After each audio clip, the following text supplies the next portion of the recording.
beberapa populasi yang saling berinteraksi dengan lingkungan membentuk komunitas. Beberapa komunitas yang menyatu dengan lingkungan yang luas membentuk ekosistem. Nah, jadi berdoanya seperti itu. Maka nanti di atas komunitas ada ekosistem. Seperti itu ya. Budaya positif ini penting untuk kita sebarluaskan.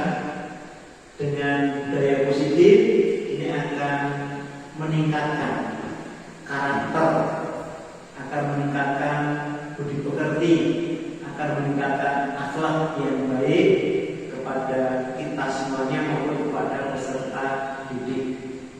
Dengan kita selalu menyebarluaskan budaya positif, insya Allah nanti lingkungan kita lama kelamaan akan mengikis budaya negatifnya, sehingga nanti proses belajar mengajar akan bertambah dengan lancar dan dapat mencapai tujuan sekolah yang sudah digariskan, yang ada di dalam misi sekolah yang dijalankan melalui yang ada di dalam visi sekolah yang dijalankan dalam misi sekolah. Itu tentang budaya positif. Nanti akan disampaikan banyak oleh Pak Irfan sebagai narasumber untuk kegiatan kali ini. Demikian yang perlu saya sampaikan, kurang lebihnya mohon dimaafkan. Dengan mengucap Bismillahirrahmanirrahim. Diseminasi penyebaran pemohonan dan penerapan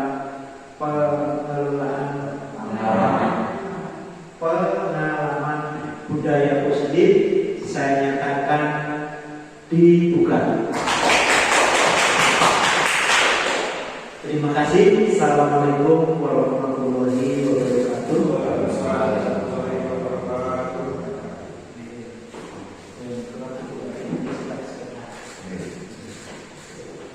Assalamualaikum warahmatullahi wabarakatuh.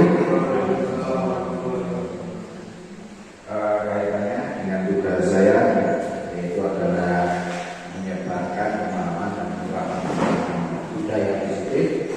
Saya selaku dalam proses dan calon guru penggerak angkatan 9 Kabupaten Temanggung. Nama Irfan Ketua Sapucal dari SMP Negeri 2 Bersurat Universitas.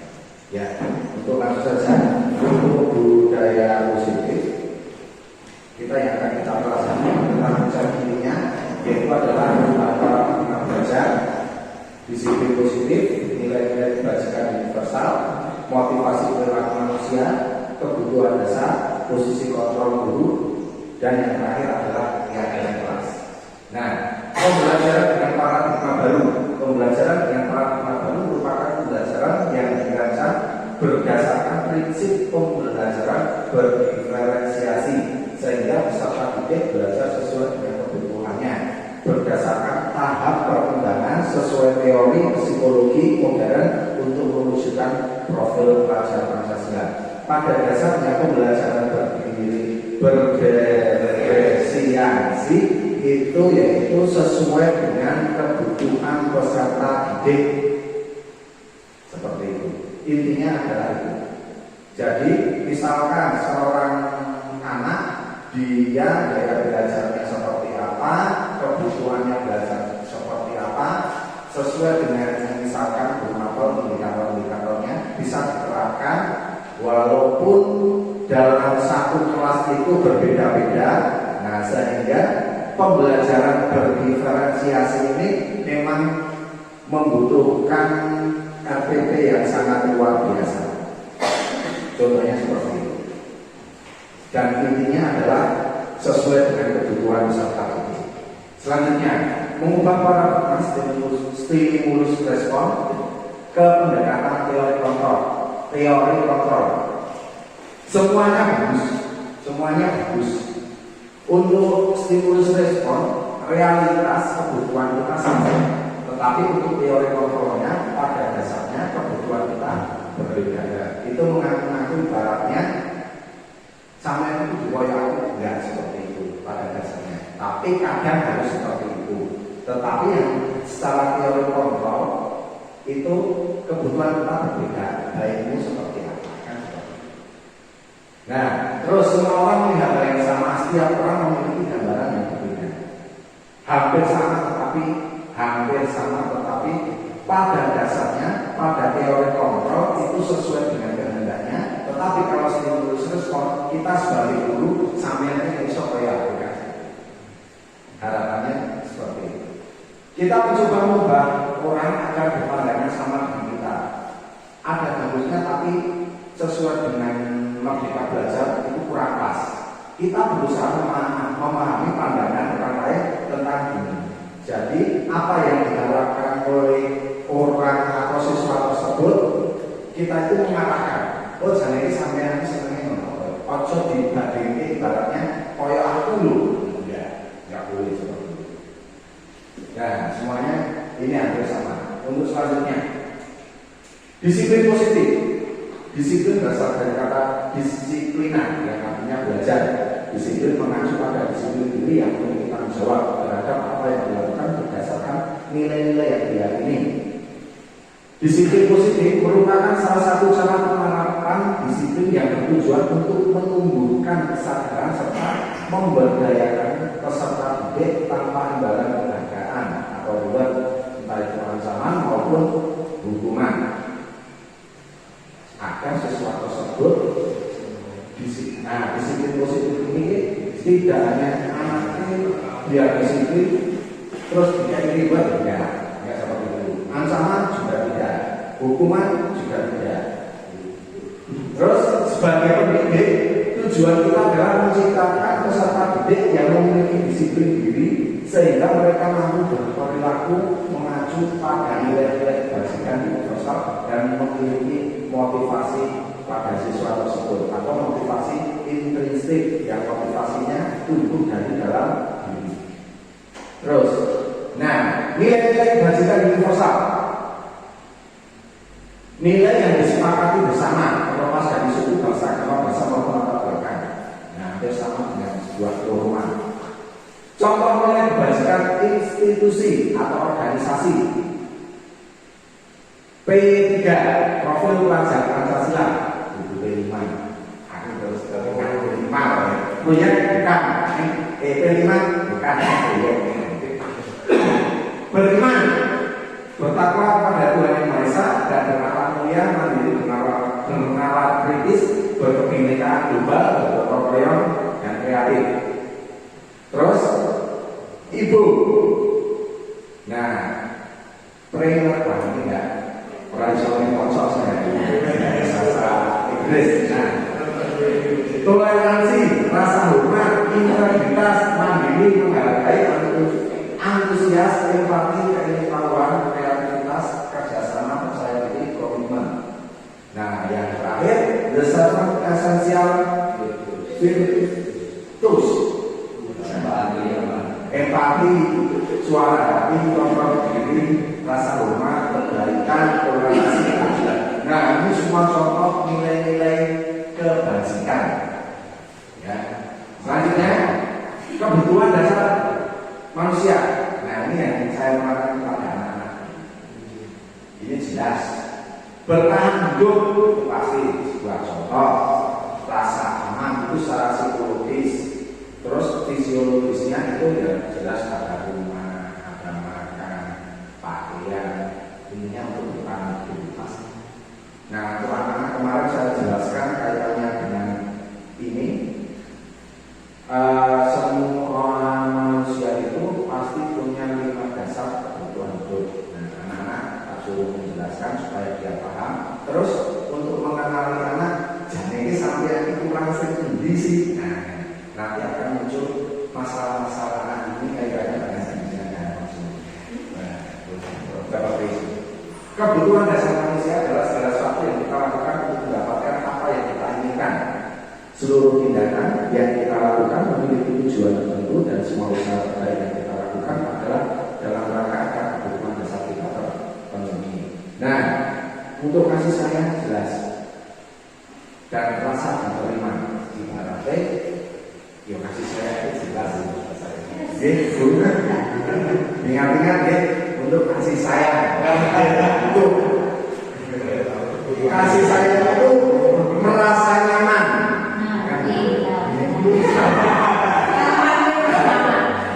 Ya, nyaman. Ya. Terus ini, ya itu nggak bisa saya terangkan bebas. Untuk kebebasan dalam satu kebebasan, sesuatu itu tidak ditekan. Nah ini agak sedikit repot. Contoh ada pelajaran matematika, pelajaran IPA, suruh menghafalkan rumus. Nah padahal itu nggak hafal ya nggak bisa. Tetapi kalau nggak ditekan, ya juga repot. Tapi dalam arti kebebasan ini, anak itu walaupun ada rodo bukan ditekan sih, tapi sampai itu belajar sebenarnya motivasi dari luar ataupun dorongan-dorongan ataupun dorongan-dorongan dari lingkungan itu kadang memang dibutuhkan, tetapi ditekan sampean kudu, nah itu yang sebenarnya tidak butuh. Seperti itu. Kalau kesenangan jelas butuh refreshing. Terus penguasaan itu sebenarnya diakui. Aku ini, misalkan sinau kenalan kemarin tak contohi seperti teman-teman, ya saya teringat sama kasus sampai nulis sinau kenalan, wis awal bengi belajar terus, mengerjakan kesenangan, tapi ujung-ujungnya akhirnya ranking 2 dari belakang. Nah akhirnya orang tua membandingkan dulu si mau si mau si tenanan dan koyo kali. Nah itu pada dasarnya orang tua tidak mengakui anak bahwasanya dia tidak belajar dengan giat, padahal sudah belajar dengan giat. Dia hanya butuh sebuah pengakuan saja. Nah itu anak itu semuanya butuh seperti itu. Selanjutnya, motivasi perilaku manusia, ada motivasi ekstrinsik sama intrinsik. Nah, itu sudah paham semua. Terus kita berbicara hukuman, konsekuensi dan restitusi. Hukuman berupa hukuman fisik atau psikis. Nah, konsekuensi sudah diketahui dan masuk akal. Misalkan kalau anak terlambat, konsekuensinya mungkin dapat poin seperti itu. Itu konsekuensi. Tapi anak terlambat disuruh lari, nah itu hukuman.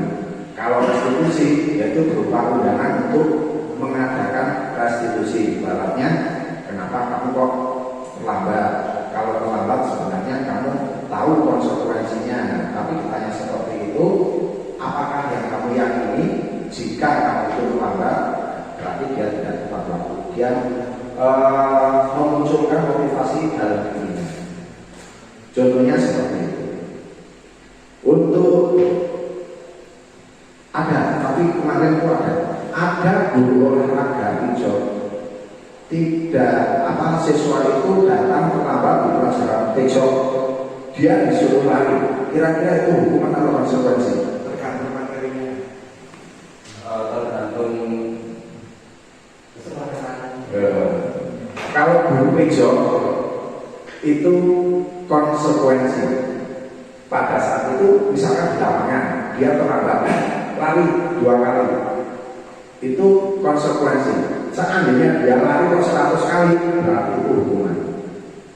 Yo tidak ada batasan caranya sampai ini hukuman, sampai ini konsekuensi, tidak. Kita kembali ke diri kita masing-masing sesuai dengan nilai-nilai kebajikan tadi. Nek dikira kuwi kok lari ke 100, yo kan anak tetap lalai. Itu salah satu hukuman. Tapi nek pelajaran hijau disuruh lari 2 kali karena kamu terlambat, itu konsekuensi. Sebuah contoh, dia menumpahkan air di dalam gelas itu, dia disuruh push up, berarti itu hukuman. Tetapi kalau disuruh membersihkan, itu konsekuensi. Selanjutnya, hukuman atau konsekuensi. Mencatat 100 kali di dalam buku kalimat saya tidak akan terlambat lagi karena terlambat ke sekolah. Kira-kira hukuman. Lari mengelilingi lapangan basket 2 kali karena terlambat hadir sekolah. Hukuman. Memberikan coretan yang dibuatnya bisa tulis. Membersihkan coretan. Konsekuensi. Mengganti kertas tugas teman yang telah dicoret-coret. Konsekuensi. Berjemur di lapangan basket pukul 12 siang karena ngobrol dengan teman. Murid diminta bertelanjang kaki sepanjang hari karena tidak menggunakan sepatu warna hitam. Hukuman. Membersihkan tumpahan di meja tulis karena tersenggol pada saat belajar. Konsekuensi. Ya. Lanjut. 5 posisi kontrol guru. Ada penghukum, pembuat merasa bersalah, teman, pemantau, manajer. Kemarin saya ada suatu kesalahan sangat fatal saya sendiri karena saya memposisikan diri adalah pembuat merasa bersalah.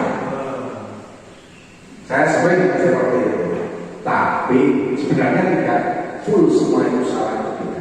Kita ditujukan untuk selalu menuju ke manajer, walaupun itu sangat sulit.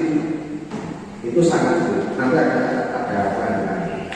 Misalkan kalau kita penghukum, sebenarnya bukan tugas guru. Kalau pembuat merasa bersalah, anak itu akan menjadi don. Ibaratnya, bisa ngaku tiwa semua kan. Dia akan merendah diri. Kalau sebagai teman, misalkan kalau curhat kalau teman, nek orang kalau kaya kurang. Seandainya dia tidak ada, maka tidak akan ada tempat untuk curhat lagi. Itu ya kurang. Ya bagus, tapi masih ada kekurangannya. Kalau pemantau kita hanya mengawasi tok. Nah ini mungkin pemantau itu kalau anak yang protes,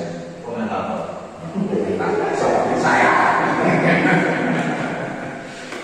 Kalau manajer, nah ini kita memposisikan diri sebagai manajer. Ya seperti Pak Kepala tadi, memberikan wawasan, memberikan ini dan mengakomodasikan sesuai tupoksinya masing-masing. Nah itu ya kebanyakan kepala sudah ke posisi manajer. Lanjut, contoh penerapan posisi kontrol guru. Kalau sebagai penghukum, berdiri di depan kelas dengan satu kaki sampai jam kelas sudah selesai. Penghukum, pembuat merasa bersalah. Berapa kali Bapak Ibu harus membangunkan bunga? Kamu selalu membuat Bapak Ibu kecewa. Aku ke jangan marah, sampai yang marah betul aku. Nah, itu salah satu pembuat merasa bersalah. Kalau teman, ayo semangat dalam belajar. Tolong bantu Bapak Ibu ya, sekali ini tidak apa-apa, lain kali jangan kita bilang. Itu teman.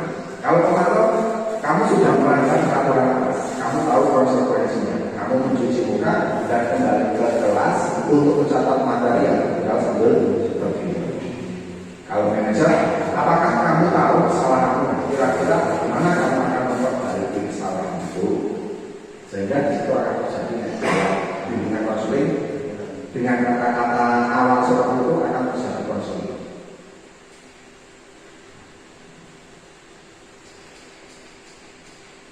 Terus keyakinan kelas. Apakah keyakinan kelas sama dengan peraturan kelas? Tidak. Pembentukan keyakinan kelas yaitu bersifat abstrak berupa pernyataan universal dibuat dalam pernyataan positif sedikit saja akan mudah diingat sesuai dengan kondisi kelas atau sekolah sehingga tidak diterapkan semua warga sekolah atau semua siswa semua warga sekolah tahu atau tidak tahu. Nah itu berupa pernyataan universal, pernyataan positif, tapi keyakinan kelas itu diawali dengan peraturan kelas. Hanya saja diganti dengan kata-kata di situ ada nilai-nilai kebajikannya seperti itu. Nah, contoh keyakinan kelas, peraturannya seperti ini, nanti nilai kebajikannya apa? Misalkan dilarang membuang sampah sembarangan, maka di situ nilai kebajikannya adalah kebersihan. Terus dilarang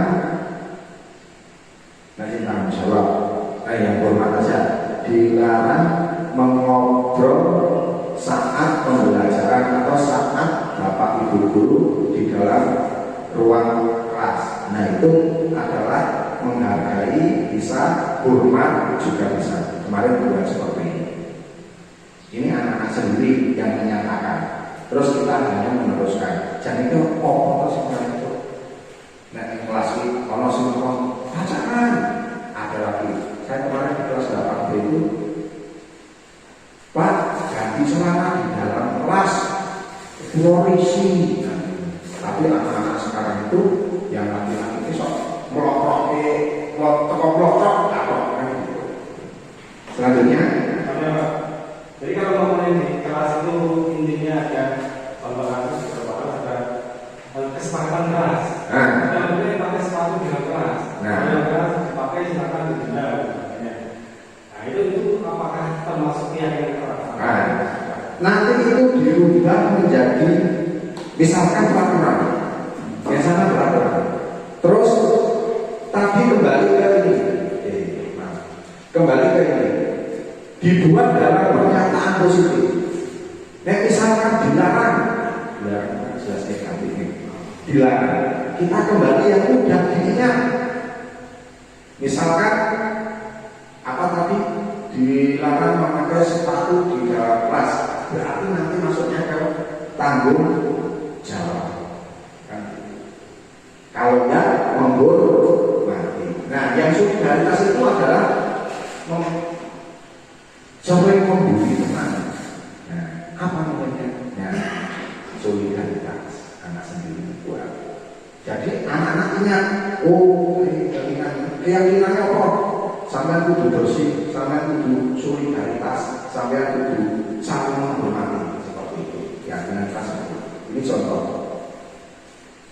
Bertanggung jawab menjaga juga bersikap sopan dan menghormati guru yang sudah jadi.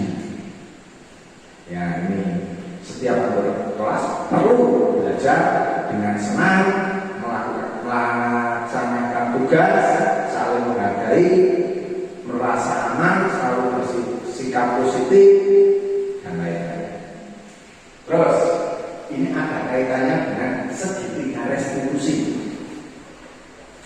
BK itu juga ada seperti itu sebenarnya, tapi agak sedikit berbeda. Suatu proses dialog yang dijalankan oleh guru agar dapat menghasilkan murid yang mandiri dan bertanggung jawab.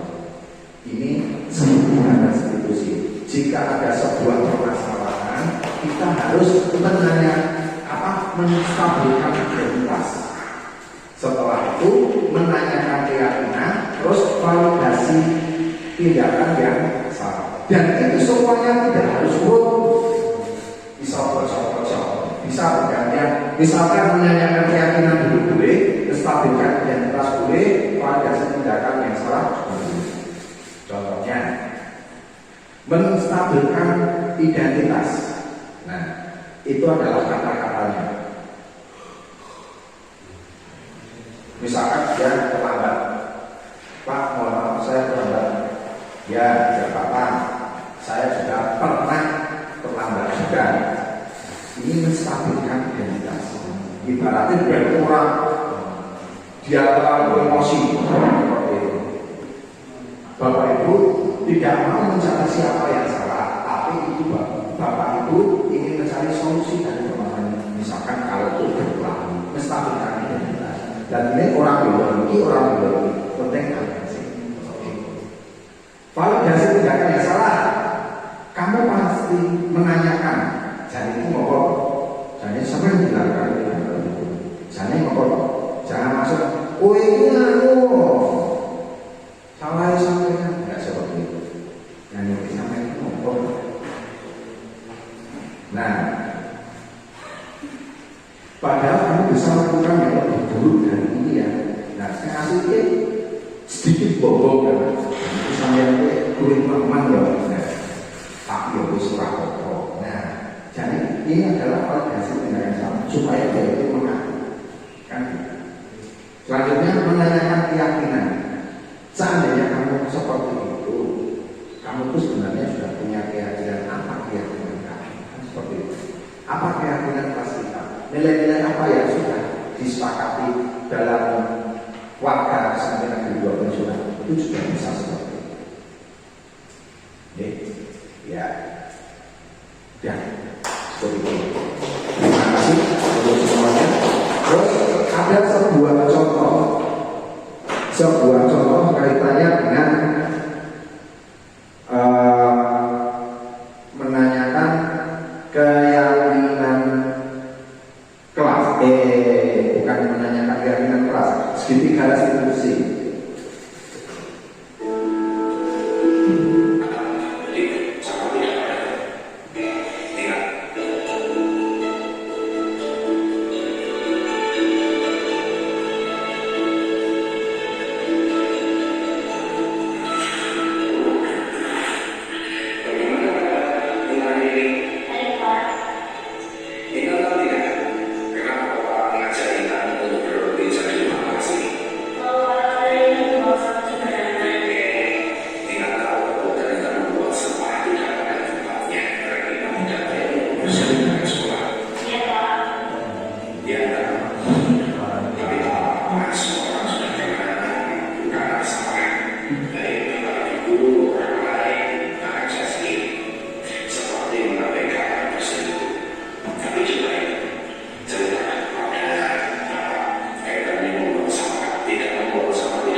Ini yang sering terjadi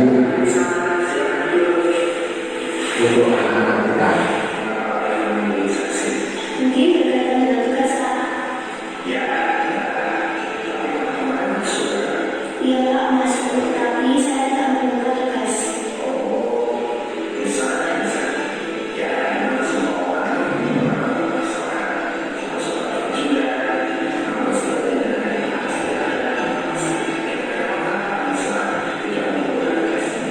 Saya capek dan mengantuk Pak, soalnya malu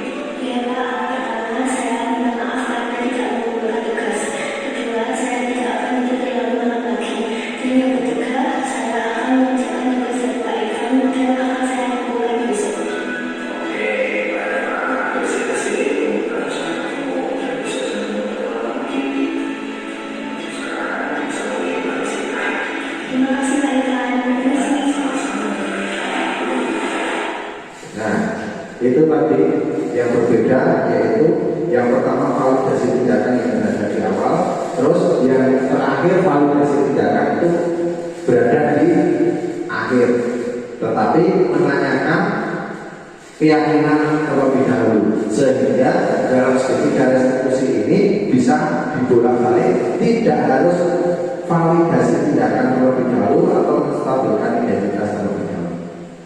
Ya, terima kasih tadi kaitannya dengan segitiga restitusi. Untuk hari ini, Bapak Ibu, silakan kalau yang ingin bertanya, kalau tidak, sudah.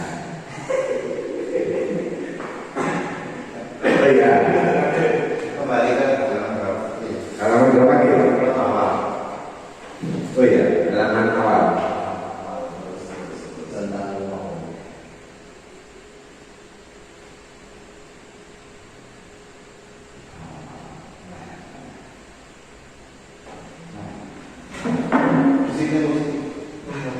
Berdisiplin positif. Ya. dan berkaitan dengan disiplin positif. Kalau di situ bahwa pemberdayaan stability itu tanpa ada imbalan penghargaan, reward ataupun hukuman. Ya berarti contoh bagaimana cara untuk kita menanamkan disiplin positif pada sesuatu yang sekarang dalam kita tahu biasanya bersurat itu untuk orang yang atasnya masalah itu pada tentang poin, nah poin itu kan berarti tidak sejalan dengan disiplin positif. Nah mungkin dari Pak Irfan agar anak itu mempunyai disiplin positif itu caranya berbeda dari guru atau dari sekolah itu kepada anak mereka.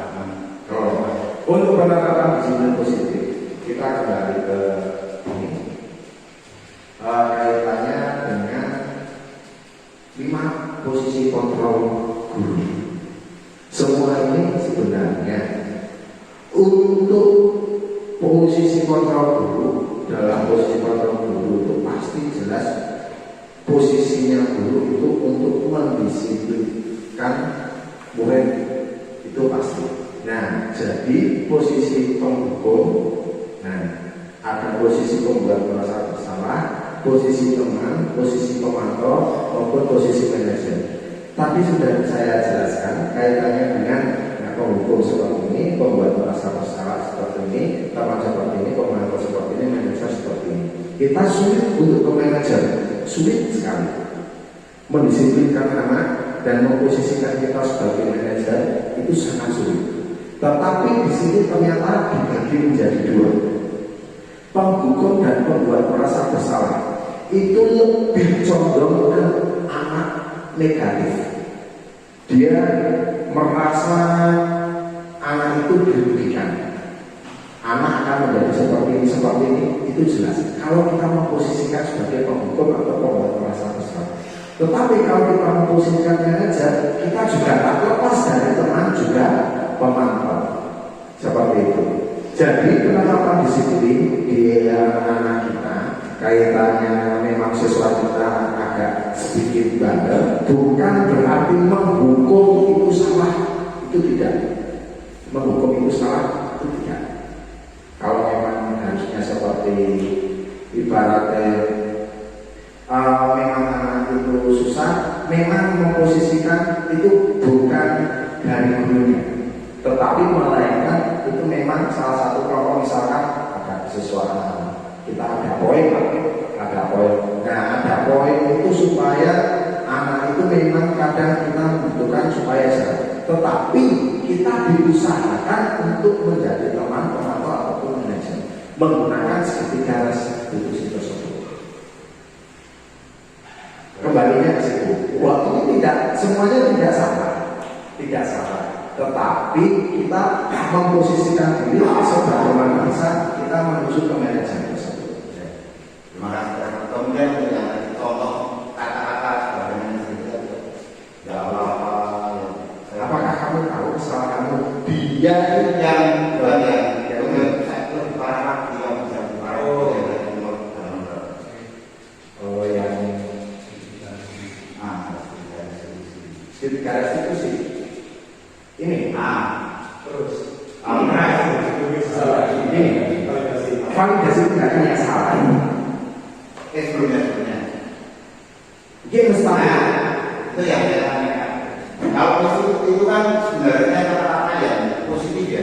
Ya, Tetapi mungkin dari beberapa guru itu akan menjadi perasaan yang tadi ya penghukum berdua merasa bersalah. Nah, itu kan tergantung juga seperti misalnya Pak Karim. Pak Karim kalau mengatakan yang nomor satu itu biar bisa orang itu berperasaan bahwa dia menemukan rasa bersalahnya. Saya benci loh mas. Misalnya berbuat dosa, saya berbuat dosa, tapi ya salah biasa nih. Kan seperti itulah salah itu dan hal biasa. Akhirnya pacar itu kan misalnya yang buka ada beberapa guru, kemudian tentang namanya ketika minta dan intonasi itu juga akan bisa berbuat yang menjadi hal yang positif akan menjadi hal yang negatif. Maksudnya seperti tadi yang kita sebagai manusia masih berbuat salah, anak merasa bersalah. Begitu pula kalau saya itu mengatakan itu mungkin anak beberapa anak konsul atau mana? Misalnya saya mengatakan itu, misalnya saya bilang sama Mbak Ning, kemudian masuk siapa? Itu kata-kata itu dari nama musik. Nah, mungkin kalau mengenal bukan hanya pasukan, ya. bukan hanya yang berpilihan kata-kata, tetapi tentang intonasi dan menunjukkan juga perlu. Iya. Itu namanya intonasi. Ini kita itu kita sudah diperlukan. Misalkan sama teman, biar dia apa ya bodoh. Berarti anak misalkan dia berani menjawab, oh tak boleh dia bisa salah. Nah itu malah kembali ke dunia. Ya. Benar, kita memang intonasi ekonomi di situasi tersebut kita juga harus menyesuaikan. Misalkan saat ada siswa yang bermasalah, kita setidaknya harus serius sedikit. Jangan bercanda seperti itu. Walaupun kita merasa seperti teman, tapi ada memposisikan diri sebagai manajer. Nah, intonasi itu sudah perlu. Ada yang lain? Ya, terima kasih Pak Susilo. Saya ingin jawab tadi di awal-awal itu kan ada teori respon, stimulus sama respon terus. Nah, ini Pak. Nah, teori stimulus sama respon itu salah satu kan teori definisi Pak. Ya. Karena sebagai guru kita harus memberikan respon yang tepat dari stimulus yang sudah kita berikan. Terus yang satu lagi teori kontrol. Nah, teori kontrol ini kan kalau secara ya, kontrol berarti kita memberi kontrol. Sedangkan stimulus respon berarti kan kita memberikan stimulus bebas ke anak sehingga anak nanti kita juga memberikan respon yang tepat kepada anaknya. Nah, yang saya ingin tanyakan Pak, dari ini mengubah paradigma stimulus respon ke pendekatan teori kontrol itu pada saat pembelajaran dalam konteks materi atau dalam konteks perilaku? Itu dalam konteks perilaku disiplin positif. Kalau disiplin positif, bukan pada pembelajaran itu beda.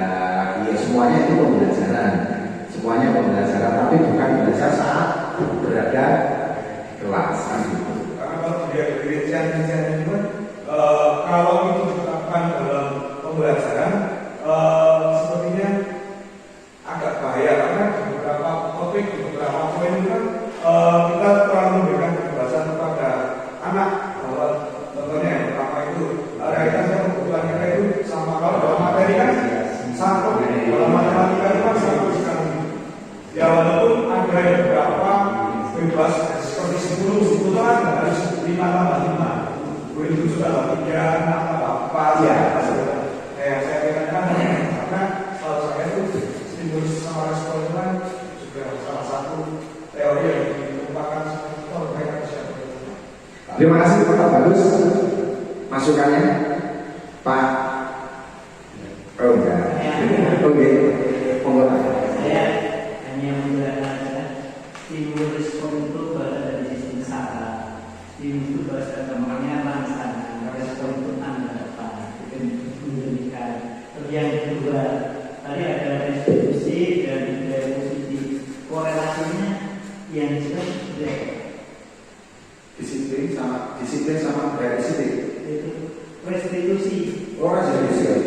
Oh. Korelasinya. Kok saya belum menemukan?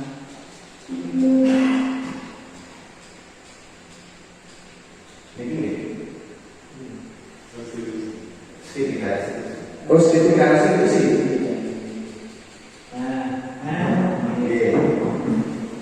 Jadi untuk segitiga restitusi ini tujuannya anak itu sadar dari dalam diri kita sendiri, bukan dari orang lain.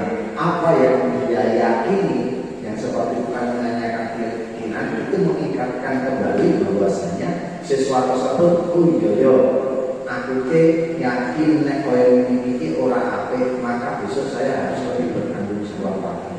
Jadi itu dalam segitiga tersebut Pak, ini semuanya memang dalam prakteknya itu bisa dibolak-balik mana yang lebih dahulu, tidak harus menstabilkan identitas terlebih dahulu.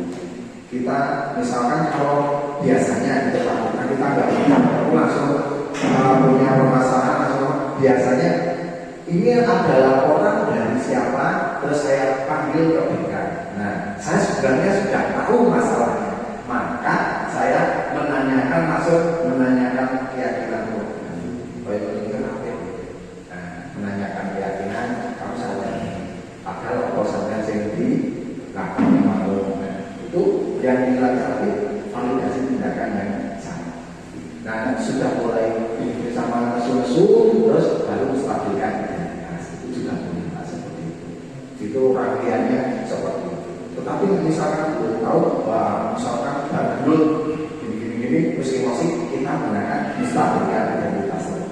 Aku harus tahu dulu yang saya sabar, seperti itu Pak. Terima kasih.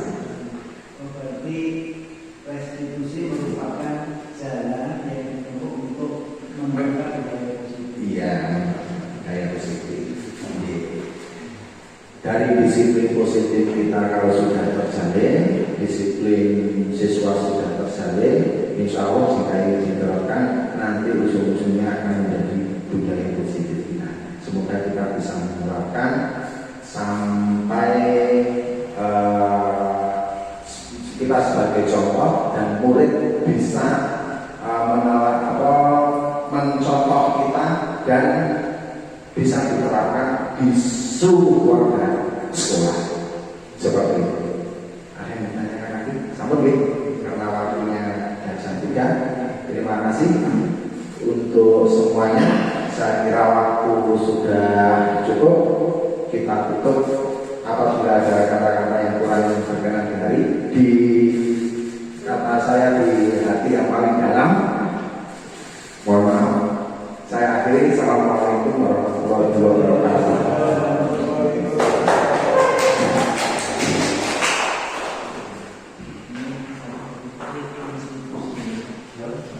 Assalamualaikum warahmatullahi wabarakatuh. Waalaikumsalam warahmatullahi wabarakatuh. Sedikit saya jelaskan tentang sebuah keyakinan. Keyakinan itu bukan berarti yakin kepada Tuhan, tapi keyakinan itu menjadi salah satu dasar untuk nilai-nilai kebajikan yang terdapat di dalam doa. Nah, tugas kalian hari ini kamu mencari kira-kira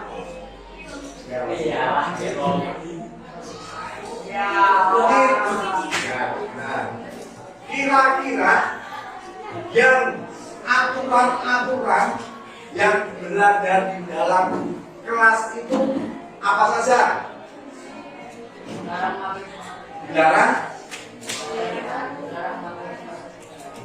Dilarang memakai sepatu di dalam kelas, ya.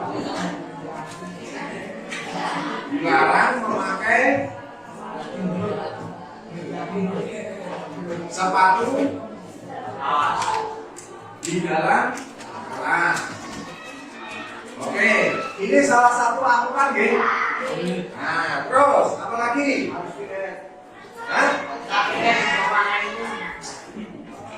Harus diket, ya.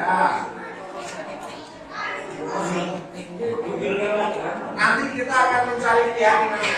Terus apa lagi? Demi prestasi belajarmu itu semakin meningkat. Tidak boleh tidur. Tidur saat pembelajaran.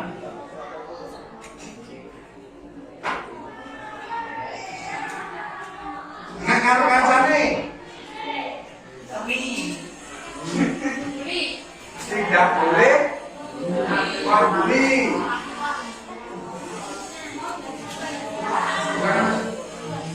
Tidak boleh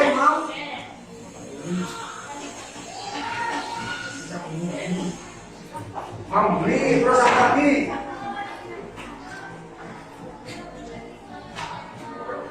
Apa lagi? Sing kira-kira ada sebuah larangan aturan-aturan kelas apa lagi? Nah, tidak boleh membawa A.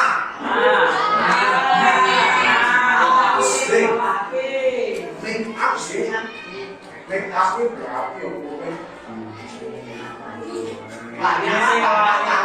ini hand body tidak boleh membawa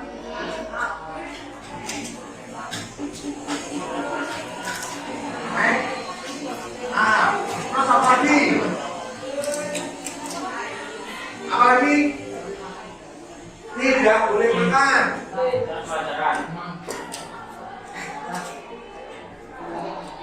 Tidak boleh makan barang saat pembelajaran itu saja. Saat pembelajaran. Apalagi?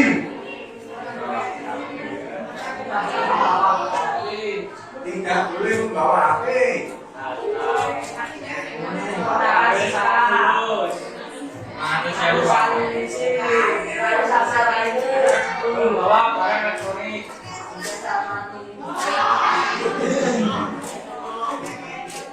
Terus apa lagi? Tidak boleh mencuri.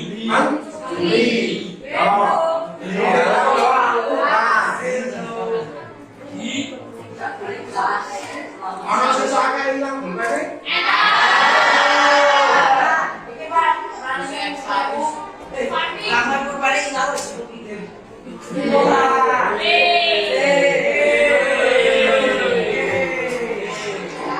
Sekarang, naik diundang ke perbuatan.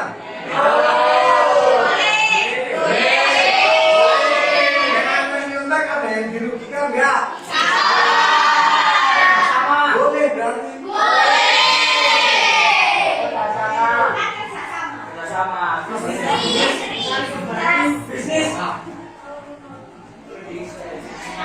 Tidak boleh mencontek saat ulangan. Ya kan? Mana ulangan mencontek, mencontek rugi. Ya kan? Tidak boleh mencontek saat ulangan. Terus yang tidak boleh apa lagi?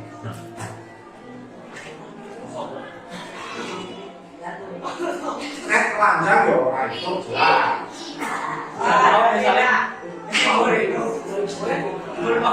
Yang seperti tadi apa? Tidak boleh kasih baju.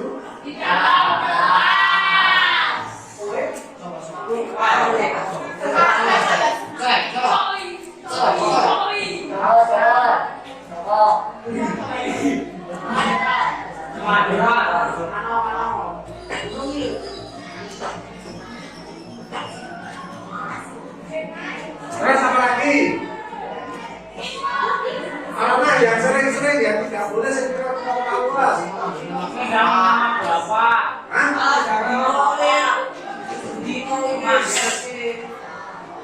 Datang tepat waktu. Penting itu.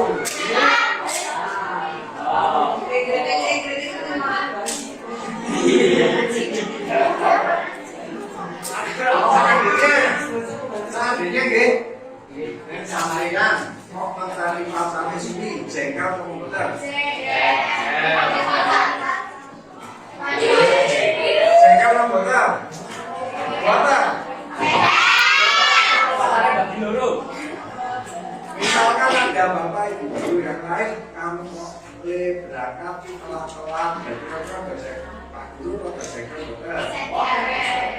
Mungkin sampai bukan dari ceker. Terus apa lagi yang tidak boleh?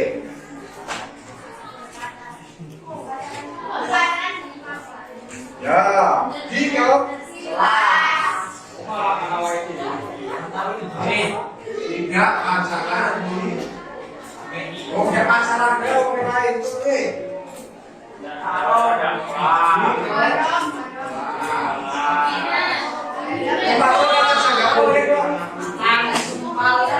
Apa lagi?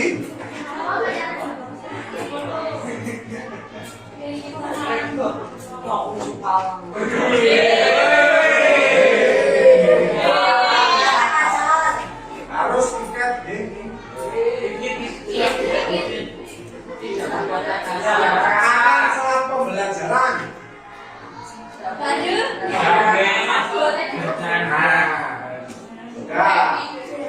Jika ini adalah aturan kelas, maka yang harus kita yakini adalah keyakinan kelas. Keyakinan kelas. Kalau tidak boleh pacaran di kelas, berarti keyakinan kelas sesuai dengan nilai-nilai kebajikan, nilai-nilai universal, norma-norma yang ada itu apa?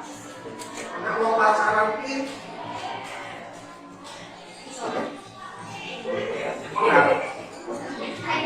mengganggu nggak?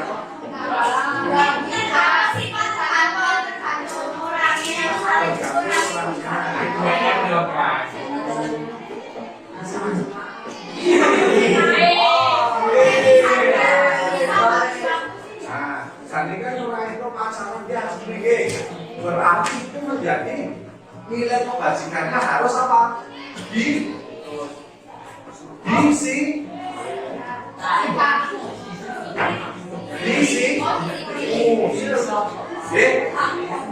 Disiplin atau taat peraturan.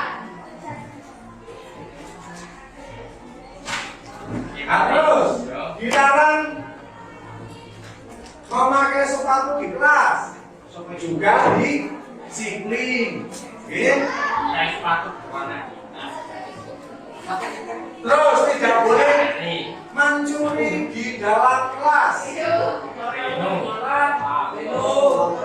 Tidak mencuri di dalam kelas.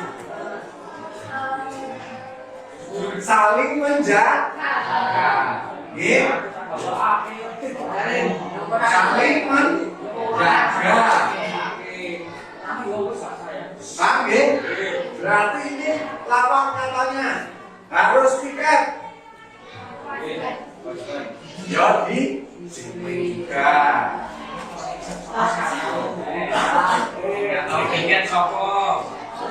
Tidak boleh membawa HP. Bertanggung jawab.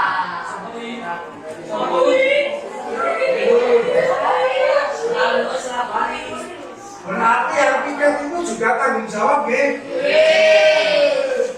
Tanggung jawab. Terus tidak tidur saat pembelajaran. Pembelajaran kok? Apa? Latihan. Disiplin, sopan santun,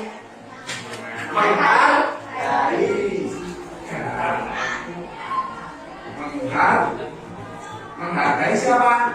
Guru kan? Nah, terus tidak boleh makan saat pembelajaran. Menghargai guru.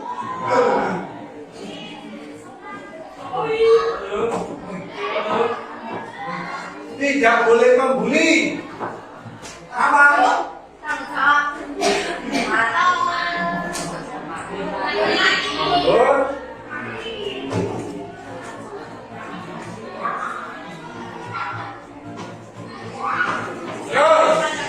Tidak boleh mencontek ulangan. Jujur. Terus tidak membawa make up. Tanggung jawab. Tidak bisa.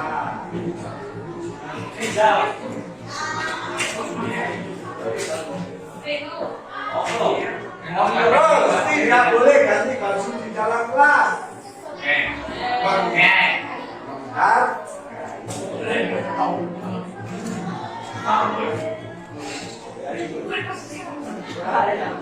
Terus datang tepat waktu.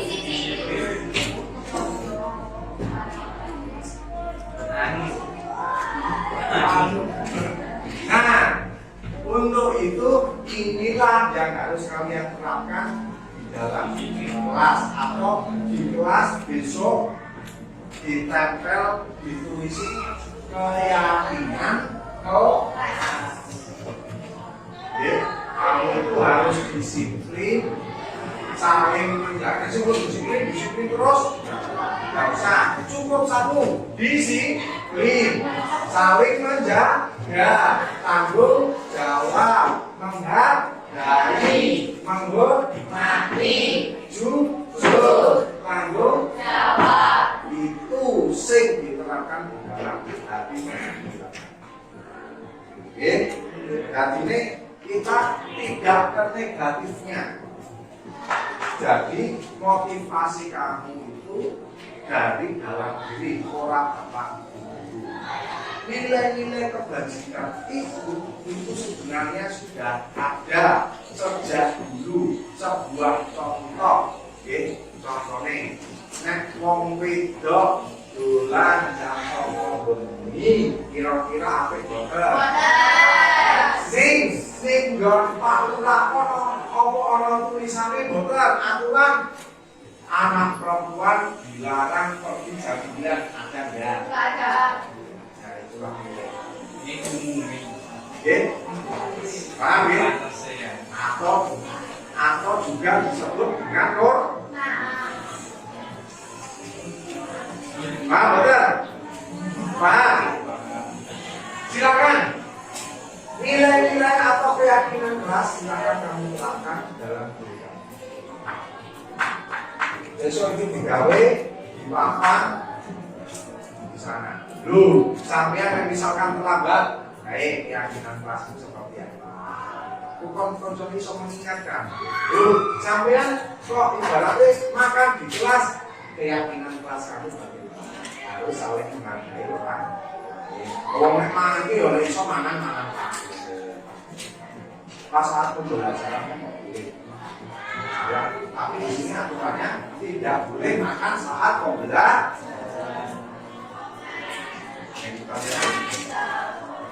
Ya ada. Dan ini sampai itu melaksanakan keyakinan kelas.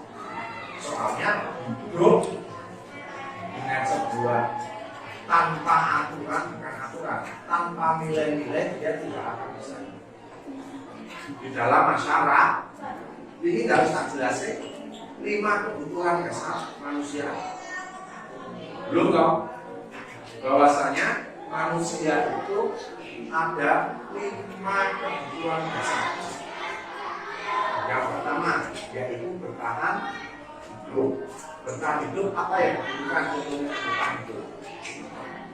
Makan, minum, bernafas. Itu yang secara fisik, yang secara psikologis bertahan hidup. Nek ben aku ora di oyak-oyak wong, berarti saya membutuhkan apa? Hah? Kan? Nek ben aku pengen ngomongke rasane tenang nyantai enak, berarti saya butuh rasa. Hah? Apa? Aman. Rasa apa? Hah? Ya, seandainya sak kelas ini saya urip ndor liyane kelas ini kaya film-film zombie kabeh ngono piye uripmu? Tenang ora? Bisa bertahan hidup enggak? Rasa aman itu penting. Itulah kebutuhan yang pertama adalah bertahan di. Nek wis tercukupi, apakah cukup untuk hidup? Memenuhi ya kebutuhanmu wis terpenuhi kabeh. Masih ada 4 Yang pertama yaitu kasih sayang. Itu kasih sayang bukan apa sampai pernah kayak kasih sayang karo wong tua dengan temanmu, contohnya iki wong loro iki ngewangi iki mergo ada kasih sayang, ada empati. Nggih, kasih sayang itu nggih.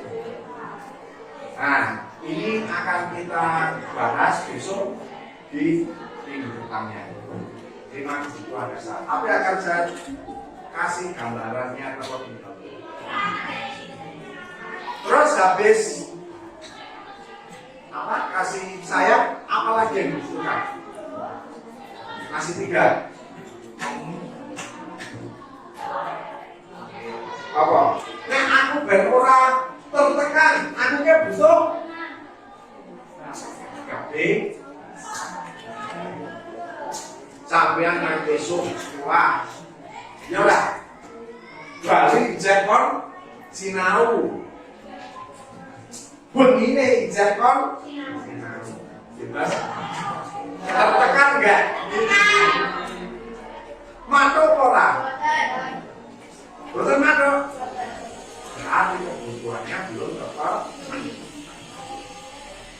Terus, saya kebebasan. Butuh apa lagi? Jayono. Tadi bertahan hidup, kasih sayang, yo kebebasan. Yo sampean butuh apa meneh? Ora pengen apa? Pengen sepeda motor? Apakah kamu kadang di rumah terus mungkin bisa bertahan hidup? Apa wis kebutuhannya bisa terpenuhi? Yang rumah terusnya kebutuhan bisa terpenuhi enggak? Makanya kamu butuh di hiburan itu menjadi salah satu apa? Maka kebutuhan itu yang keempat itu adalah kebutuhan kesenangan. Nek sampeyan seneng, kebutuhannya itu pasti akan terpenuhi. Ya, karena kudu seneng loh. Pengen butuh HP toh. Misalkan Mas Pak seneng bal-balan, bal-balan rusak kok. Karena seneng bal-balan toh. Nah, orang bal-balan piye? Jadi orang yang seandainya kamu memang dipaksa itu bal-balan. Jangan bosan sampean kok.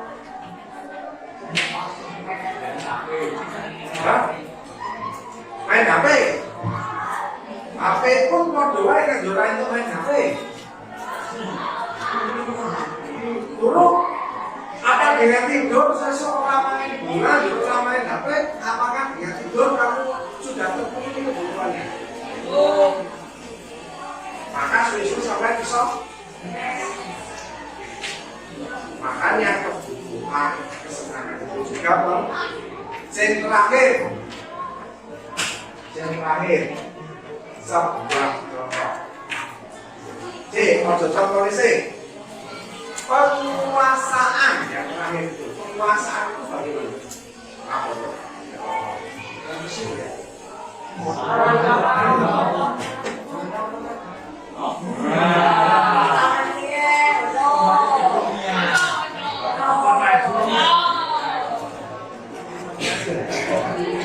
Kamu capek kok.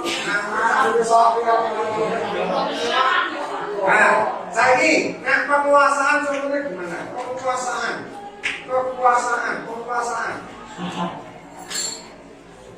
itu gimana? Sampai yang wis mau tenanan. Ya, wis mau tenanan. Ning ranking ini kok ijen kok ranking Dur sampeyan kuwi karo wong tuamu. Ya toh. Wong tuamu iki dibanding-bandingke karo kan. Sampeyan ngono kuwi. Berarti sampeyan wis sinau iki ora bakal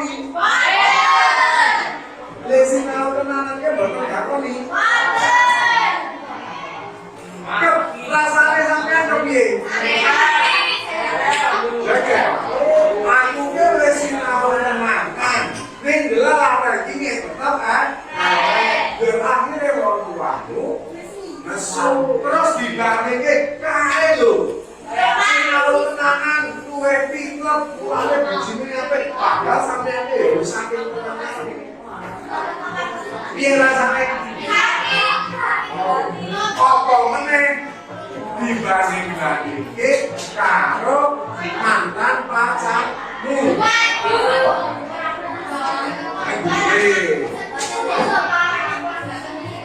Ya segala cara kita lakukan.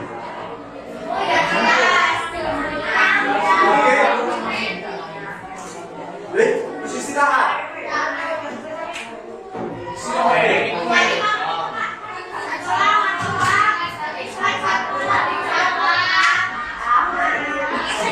Sebelas berapa? 11 jam.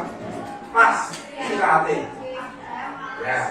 Wis, intinya ya, terakhir itu penguasaan itu kaitannya dengan kita hidup harus mau diakui oleh lingkungan atau orang lain. Kita butuh itu.